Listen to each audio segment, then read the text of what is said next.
You know, the world is so much bigger for our children today. They have access not only to television and radio, but to countless social media apps.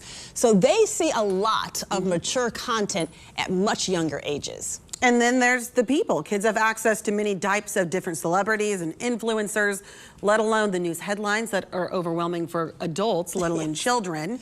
Many times children try to emulate the people they see in the media, even if they are not the best role models. Joining us right now is Dr. Brad Schwal. He is CEO and president of the Center for Integrative Counseling and Psychology. Dr. Schwal, thank you and welcome back to Morning on Merritt Street. Thank you. Glad to have you this morning. Thank you very much. You know, there's a lot of conversation right now around role models, who our children are following, especially when you bring in social media and some of the examples that are being put on social media. Why?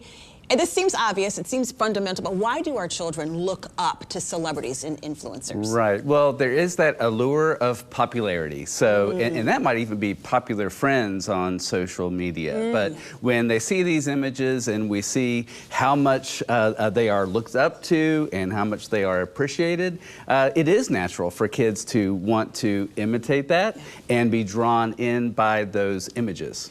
You know, I think there's a difference between idolizing and maybe admiring. What's the dangers when a young person idolizes somebody in the public spotlight? Right. Well, we have to avoid the danger of the pedestal, putting somebody up on a pedestal. The fact of the matter is we're all human. That's and right. so when our kids put a lot and invest a lot in a person and think that they're the greatest, they're human. And so there's a difference between image and identity.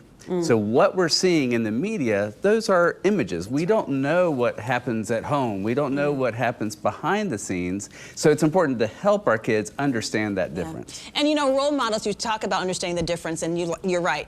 Having a role model can be a negative, but it can also be a very powerful positive.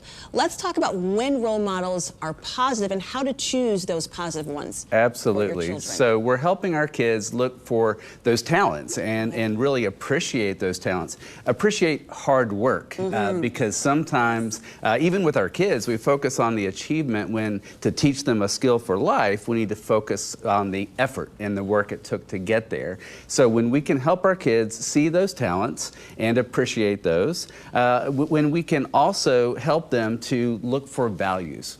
So looking for values, looking for what do we appreciate in people, and that also translates to helping them find role models right around them, teachers, treating everybody with respect, no matter where we are, when we're checking out at a store, recognizing that everybody has a story, and we can find those positive qualities in people that we don't necessarily see on TV or in social media. You know, That's a good point. I think these are lessons for young people. They're lessons for adults as well, who we want to gravitate towards. Now, here's the million-dollar question. As a parent, if you say, hey, emulate this person, or they're cool, the kid's going to push back. So how do we guide children to really key into values and the right people? You know, it is all about conversation. Yeah. It's all about communication. It's about observing alongside with our child. It's not saying you should do this, it's observing alongside. We can also learn from mistakes. So just like we shouldn't idolize, we also shouldn't judge because we're all human. And so when we see somebody struggle, we have a conversation and we say, I wonder what that is like for them. So we're observing alongside, we're modeling how to discern, and that's one of the most important skills we're teaching our kids, is to discern values, right from wrong, discern the fact that there are difficult things that do happen in life, but at the end, point out when we see people who are showing care, who are working hard, who are focused on others, not just on themselves. And over time, our kids learn what they need to be emulating. They'll learn those beautiful values. I love what you said about encouraging our children to look around them and find the role models around you, an aunt, an uncle perhaps, a teacher, maybe your dentist. It could be someone like that. It doesn't mean that celebrity is always something to look up to. Absolutely. That's powerful. Brett, I'm going to put you on the spot here. Is there a mentor for you, somebody that you've seen in life that teaches you a lesson?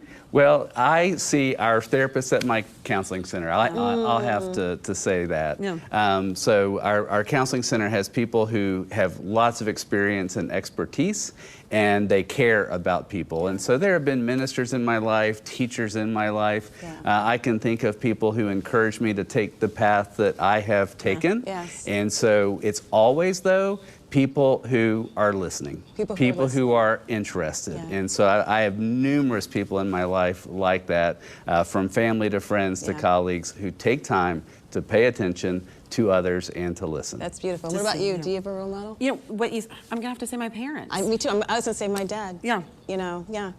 Beautiful. Great. Thank you. Dr. Brad Schwal, this has been a great conversation. I know a lot of parents appreciate it, so thank you. CEO of the Center for Integrative Counseling and Psychology. We will see you next time. Thank you. All right, coming up, a moment of silence to remember an NBA legend. With tributes pouring in from all across the sports world, we've got the details.